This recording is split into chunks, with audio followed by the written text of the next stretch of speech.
शिक्षा निकेतन high school class 7 हम इतिहास का 7 लेसन पढ़ रहे थे, ठीक है, जिसमें हमने जातियों के बारे में पढ़ा था, वे किस तरह से जो बंजारे थे और खानाबदोश लोग कौन होते थे।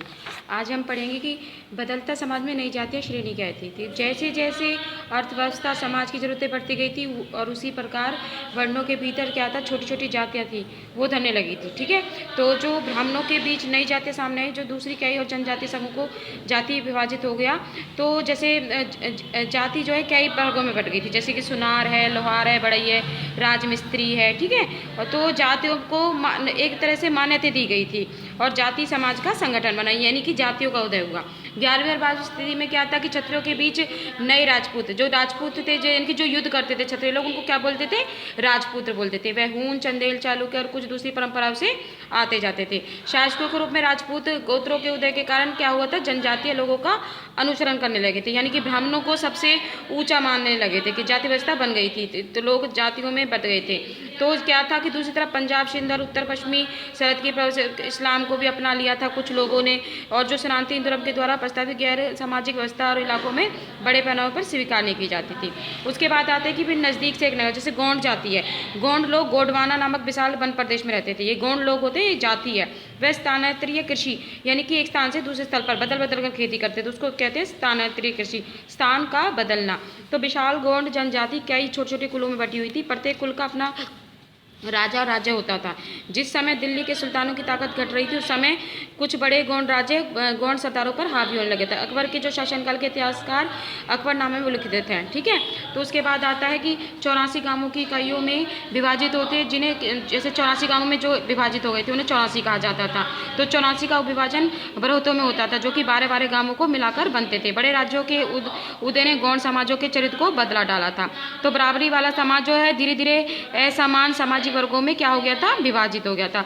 तो ब्राह्मण लोगों ने क्या करा था, गौंड राजाओं से अनुदान में भूमि प्राप्त की थी। जो ब्राह्मण जो गौंड जाति के जो लोग थे, उन्होंने क्या करा था, राजाओं से जो भूमि उनको दान में दी जाती थी। तो गौंड सरदारों को राजपूतों के रूप में मान्यता प्राप्त होने लगी थी। भाई अब उन्हें बहुत ज़्यादा बड़ा मानने लगा था, क्योंकि भाई उन्हें राजा से भूमि मिल गई थी।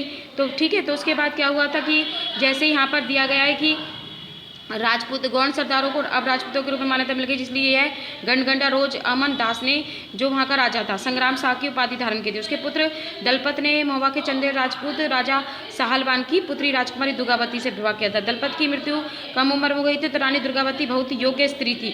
उसने 5 साल के पुत्र वीर नारायण के नाम पर शासन की कमान संभाली थी, यानी कि गद्दी पर तो पुत्र को बैठाया था, परंतु सारा वो कौन करती थी, राजकुमारी स्वयं अपना सारा कार्य करती थी। तो रानी दुर्गावती ने इसका जन्म कर सामना किया और उसकी हार हुई। किसकी हार हुई थी, आशिफ खान के नेता ने मुगल सेनाओं से उसने युद्ध किया था, रानी दुर्गावती ने, ठीक है। तो यहाँ पर जैसे आपको दे रखे हैं इसके गौंड जाति के जो राज्य हैं, जैसे गोंडवाना दे रखा है यहाँ पर, ये देखिए, तो ये उनके राज्य हैं जो कि गोंडवान जहाँ पर लोग रहते थे। उसके बाद आते अयोम जाति।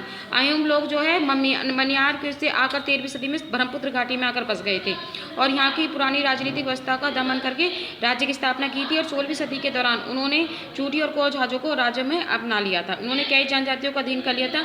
अयोम ने एक बड़ा राज्य अपनाया, जिसे 1530 के दशक में कितने वर्षों में अस्त्रों का इस्तेमाल किया, लेकिन अयोम लोगों को दक्षिण पश्चिम से कई आक्रमणों का सामना करना पड़ा था। तो 1662 में मीर जुमला के नेतृत्व में मुगलों ने अयोम पर राज्य पर हमला किया था। तो बहादुरी से सामना करने के बावजूद अयोम लोगों की क्या हुई थी, पराजय हुई थी, ठीक है। तो यहाँ पर गोंडवाना के गौंड लोगों के बारे में पढ़ा, यहाँ अयोम लोग हैं। तो अयोम राज्य बेगार पर निर्भर था।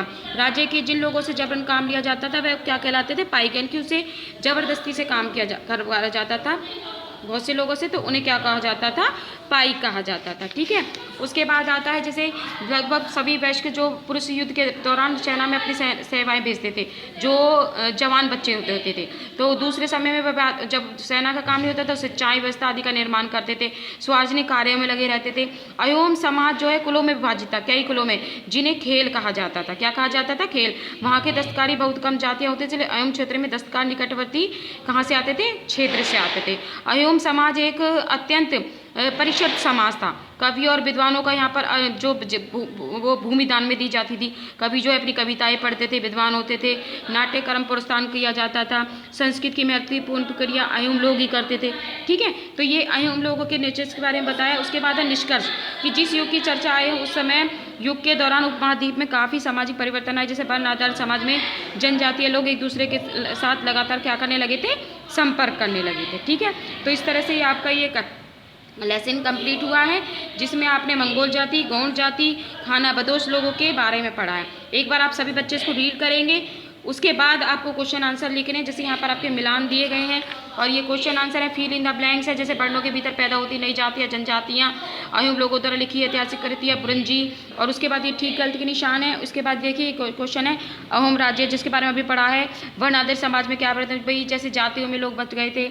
उसके बाद क्या बंजारे लोग अर्थव्यवस्था के लिए महत्वपूर्ण थे, हाँ महत्वपूर्ण थे, क्योंकि वो एक स्थान से दूसरे स्थान पर घूमते रहते थे, तो इससे अर्थव्यवस्था को काफ़ी प्रभाव पड़ा। ठीक है, ये लेसन आपका कंप्लीट हुआ है। पहले रीड करेंगे, उसके बाद इसके क्वेश्चन आंसर लिखेंगे और साथ में लर्न भी करेंगे।